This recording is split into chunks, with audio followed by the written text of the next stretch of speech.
Chairman Higgins and Chairman Bishop, I want to thank you both for holding this most important hearing. And I'm glad that we all agree here today that we need to secure our borders. I don't, however, believe that building a wall is the best way to achieve that. The wall is a Bill Clinton era project from 30 years ago. But the challenges today look very different than they did 30 years ago. I think the question before us is, what we have to be asking ourselves is, does a border wall fit into the challenges that we are seeing today?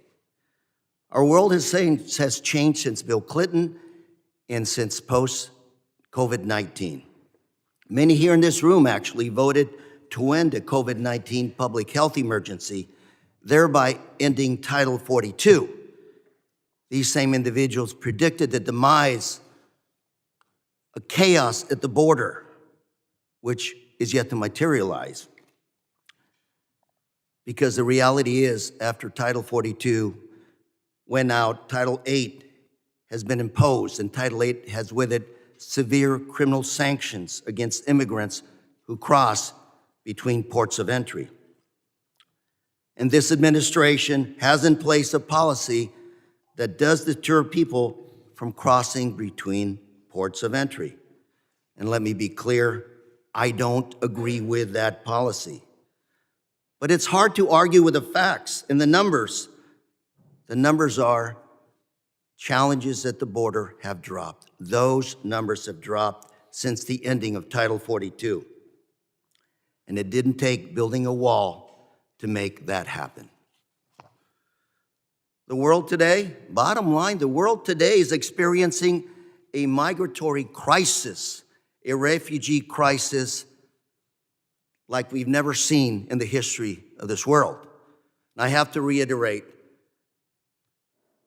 the challenges that we face today require worldwide solutions, not regional solutions.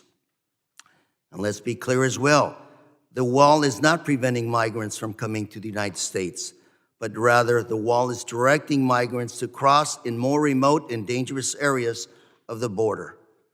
And it's no surprise then that the Border Patrol has seen more deaths and assisted in more rescues as a result of this policy. We've also seen more injuries, traumatizing families, and costing our hospitals millions of dollars.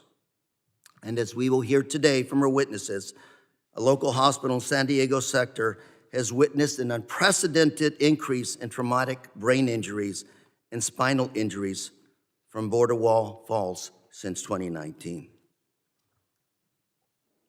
To address border security, we need to address the push factors that are driving people to move north. No one wants to pick up and leave their homes and families. I ask you, if thousands of families are willing to trek through the dangerous Darien Gap to get to the United States, like the little girl in this photo behind me, you really think that a wall is going to stop a family from going north? Of course it won't.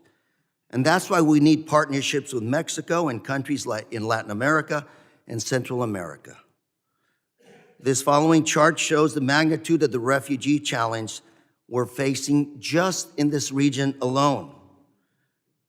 And countries south of the border are stepping up to help us.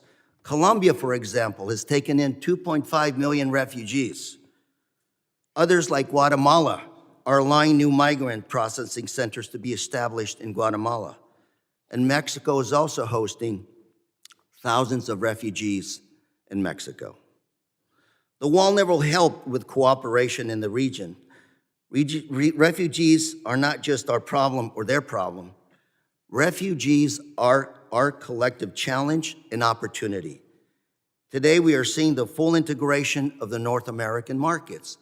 Let me repeat. Today, we are seeing the full integration of the North American markets. Some of my colleagues will argue that the wall is an important deterrent for smugglers and criminals unlawfully entering the United States. But you can't fix a problem using a 30-year-old solution. We heard last week during the hearings that transnational criminal organizations are exploiting legitimate private sector trade to move fentanyl precursors and fentanyl presses and fentanyl across China, Mexico, and the U.S. And now we're seeing precursors coming into the U.S. through our seaports. A border wall does not address this kind of a challenge. Cartels today are smuggling the overwhelming majority of drugs through our ports of entry, using very creative ways to smuggle. Just last month, CBP officers seized 900,000 fentanyl pills concealed in a porcelain sink at the Otay Mesa port of entry, at the port of entry. And I really don't see how a border wall will help us tackle the drugs coming through our ports of entry. In addition, we heard last week on how cartels are now using drones. Some drones that cost $200 with a payload of $1 million value of fentanyl to cross the border. How is a border wall gonna stop a drone? The fact that my colleagues to continue to focus on the wall again and again and again puts this committee and this Congress out of touch with what we really need to secure our country. Instead of spending taxpayer dollars, or like the previous administration did, shifting money from countering drug missions, countering missions, let's invest in ports of entry, additional CBP personnel, and the root causes of why refugees continue to move north. Again, today we are seeing tremendous integration of trade between Canada, the United States, and Mexico. The trade across our borders is unbelievable. We have to invest in the technology to make sure that we stop drugs from coming into this country and make sure we continue to preserve the free flow of goods and services that help American consumers on a daily basis.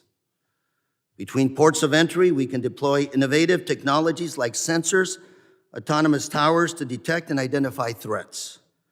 Some of these technologies are actually being manufactured in my district today. Let me conclude by saying that the Biden-Harris administration has engaged in these solutions. And I'm sad to say that my colleagues across the aisle voted against funding these initiatives to combat modern threats against proven solutions that are working today.